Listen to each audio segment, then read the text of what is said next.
I had the dream again, the little boy whispered to his brother, shaking him violently awake. I think I really felt it this time. He hugged his older brother tight as the other one sat up and rubbed his face.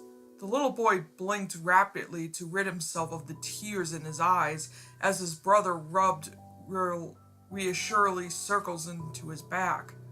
It was just a dream, Richard, he insisted to the 9-year-old. It's nothing to worry about. But it was scary, Richard protested. The lopsided man came into the room and he grabbed me by the throat until I couldn't breathe. Richard? His brother growled at the sound of the man's given moniker. I told you to stop calling him that. The boy pulled away and crawled to the end of the bed, lower lip trembling into a pout. Well, that's just what he is, he mumbled. His shoulders, they're at a different height and that makes him look really funny. I know that, but it's still not nice to say. His brother scolded the boy with a sigh, crawling after him. He wrapped an arm around the younger boy and let him lean on his shoulder for comfort. When are you going to be king, Edward? The little boy asked with a frown, turning his head to look up at the 12-year-old. Soon, Edward said, getting to his feet. It'll be soon. He wandered over to the window, looking out over the grounds of the tower. It was quiet, dead quiet, but Edward was certain the guards were alert at their post. I'm sure of it. You said it'd be soon when I got here, and that was 2 months ago, Richard pointed out, his expression changing from that of disappointment to that of irritation.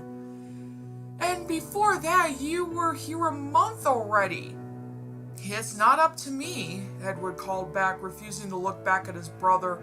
He hung his head and let out a heavy breath, fists unclenching. We're here until they coronated me. They're going to have to do it sometime. They can't keep us in here forever. What if they never do? Richard asked, sitting cross-legged. What if the lopsided...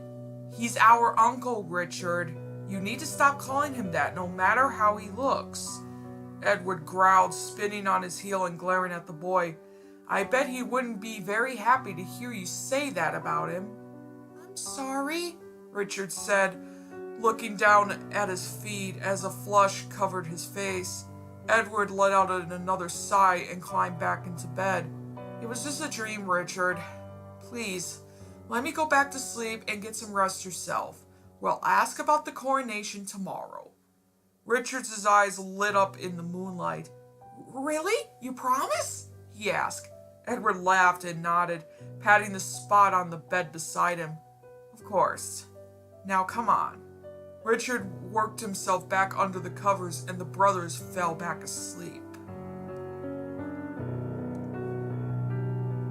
In August of 1483, Edward V and his brother Richard stopped coming out of the Tower of London. Edward V's coronation never occurred, despite his placement in the tower assumed to be that for that purpose. Some claim that their uncle, Richard III, spine deformed by cirrhosis, murdered them to secure his place on the throne.